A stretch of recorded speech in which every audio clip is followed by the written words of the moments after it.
السلام علیکم ورحمۃ اللہ وبرکاتہ ناظرین، امید کرتا ہوں سب خیریت عافیت کے ساتھ ہو گیا. یہ انشاءاللہ عز و جل آج کی اس ویڈیو میں سیرت مصطفیٰ صلی اللہ تعالی علیہ وسلم کا پارٹ نمبر 49 پڑھیں گے. آپ بھی اگر اسلامک پروڈکٹس میں اردو بیسک بکس، عربی بکس، پلاسٹک دانہ والی تسبیح اور اسلامک ڈیجیٹل تسبیح، اسلامک بروچز، عمانی کیپس، قرآن پاک، قاعدہ، عطر اور پرفیوم اور جانماز اور اسلامک حجاب، رومالی، دوپٹہ، یہ تمام چیزیں، نقاب وغیرہ ہمارے اس اسٹور پر آپ کو مل جائے. تو آپ بھی ہماری Instagram I D IAT store کو ضرور فالو کریں تاکہ آپ کو اپڈیٹ ملتے رہے، اور اسکرین پر دیے ہوئے نمبر پر بھی آپ واٹس ایپ پر آرڈر بک کر سکتے ہیں. 49واں پارٹ ہے یہ، ٹھیک ہے. اب ایک پارٹ ہوگا تو 50 پارٹ پورے ہو جائیں گے. پیج نمبر آپ دیکھ سکتے ہیں 148، یعنی 150 پیج ہو جائیں گے. ٹھیک ہے. دیکھیے، قبائل میں تبلیغ اسلام. یہ ایک ہو تو قبیلہ، قبیلے کی جمع، زیادہ ہو تو قبائل. ٹھیک ہے. تو قبائل میں اسلام کو پہنچانا. دیکھیے، بسم اللہ الرحمن الرحیم. حضور نبی کریم صلی اللہ تعالی علیہ وسلم کا طریقہ تھا کہ حج کے زمانے میں جب کہ دور دور کے عربی قبائل مکہ میں جمع ہوتے تھے تو حضور صلی اللہ تعالی وسلم تمام قبائل میں دورہ فرما کر لوگوں کو اسلام کی دعوت دیتے تھے. اسی طرح عرب میں جا بجا بہت سے میلے لگتے تھے جن میں دور و دراز کے قبائل عرب جمع ہوتے تھے. ان میلوں میں بھی آپ صلی اللہ تعالی وسلم تبلیغ اسلام کے لیے تشریف لے جاتے تھے. چنانچہ عکاظ، مجنہ، ذوالمجاز کے بڑے بڑے میلوں میں آپ صلی اللہ تعالی وسلم نے قبائل عرب کے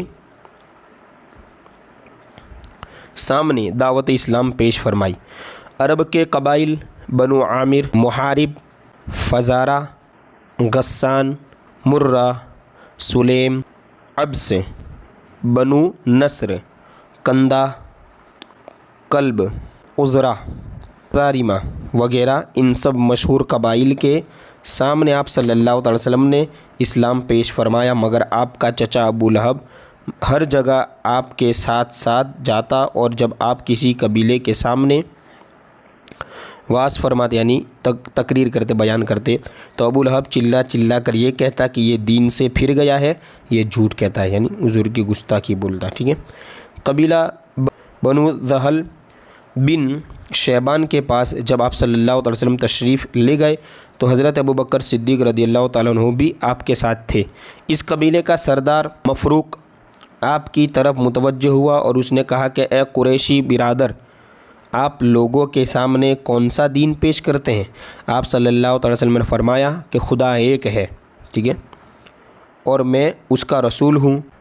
پھر آپ صلی اللہ تعالی وسلم نے سورہ انعام کی چند آیتیں، ٹھیک ہے، تلاوت فرمائی.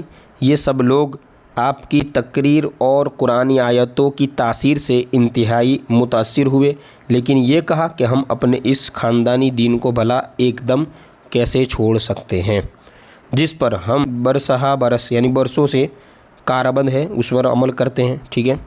اس کے علاوہ ہم ملک فارس کے بادشاہ کسریٰ کے زیر اثر اور رعیت ہیں، اور ہم یہ معاہدہ کر چکے ہیں کہ ہم بادشاہ کسریٰ کے سوا کسی اور کے زیر اثر نہیں رہیں گے، یعنی کسی اور کے تھرو ہم کام نہیں کریں گے.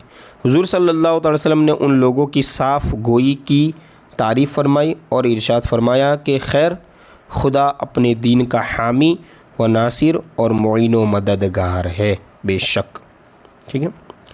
اب جو اس کتاب کا 5واں باب جو ہے پارٹ نمبر 50 سے شروع ہوگا، جس میں مدینہ میں آفتاب رسالت کی تجلیہ یہ پڑھیں گے.